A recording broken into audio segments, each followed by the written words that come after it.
আসসালামু আলাইকুম। Gateway of India আর তাজ হোটেলে মুম্বাইয়ের সবচেয়ে বিখ্যাত ল্যান্ডমার্কগুলোর মধ্যে অন্যতম।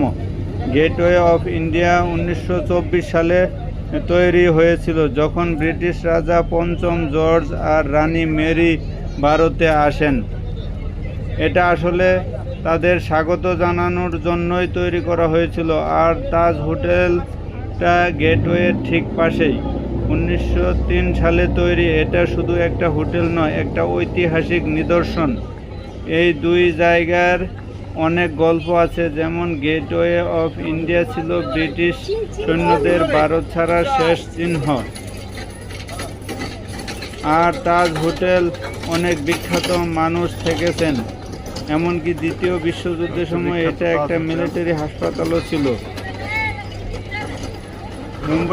আমি যখন মুম্বাই যাই, যাওয়ার পরে রাত্রে হোটেলে থাকার পরে সকালে উঠেই নাস্তা খেয়ে আমি প্রথমে একটি ট্যাক্সি করে মুম্বাইয়ের গেটওয়ে ইন্ডিয়াতে চলে যাই। গেটওয়ে ইন্ডিয়ায় প্রায় 2 ঘন্টা ঘোরাঘুরি করে। খুবই সুন্দর একটি জায়গা।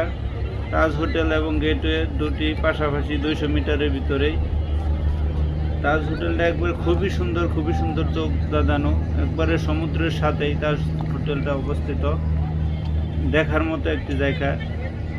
গেটওয়ে অফ ইন্ডিয়া থেকে ওই অনেক পুরানো, 1000 বছর আগের গেটওয়ে ইন্ডিয়া দেখতে খুব সুন্দর লাগে হোটেল থেকে। এবং এখান থেকেই সমুদ্রের পাড়ে গেটওয়ে ইন্ডিয়া, এখানেই রানী মেরি এবং রাজা পঞ্চম জর্জ নেমেছিলেন। এই ঠিক গেটের ভিতর দিয়েই ইন্ডিয়ার ভিতরে দর্শনীয় স্থানে গেছেন, বিভিন্ন জায়গায় গেছেন এই গেটের ভিতর দিয়েই।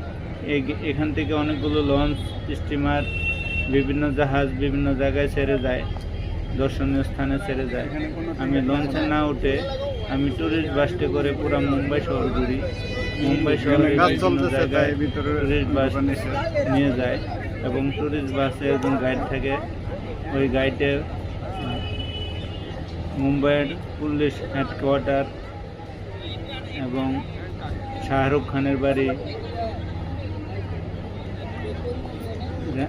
রানী মুখার্জির বাড়ি, প্রীতি জিন্তার বাড়ি, মুকেশ আম্বানির বাড়ি সহ বিভিন্ন দুজনের বাড়ি গাড়ি একটু ধীরে ধীরে চালিয়ে দেখায় এবং বিভিন্ন পার্কে নিয়ে যায়।